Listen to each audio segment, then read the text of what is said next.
Worst come to worst, matikitan kayo, PM nyo ako magbabayad. Hangad nga ba talaga ang deed of sale at authorization letter kapag hindi sa'yo nakapangalan yung gamit mong motor? Magandang hapon mga kapatid. Katanungan ng karamihan kasi hanggang ngayon parang hindi pa natin alam or hindi pa natin kabisado kung kailangan ba talaga yung authorization letter o kaya DOS or kung tawagin deed of sale kapag hindi po sa atin nakapangalan yung motor or hindi sa atin yung motor sa mga police checkpoints.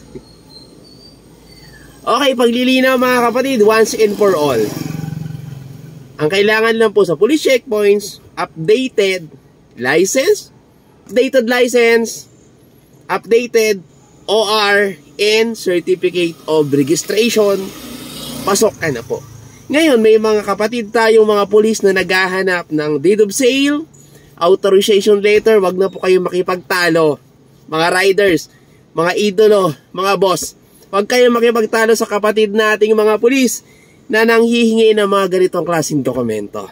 Alam nyo, sabihin nyo, Sir, pasensya na po, wala akong deed of sale, wala rin akong authorization letter ng may-ari, ito po yung aking lisensya. Pakitikitan nyo po ako para makaalis na po ako. Promise, hindi kayo matitikitan.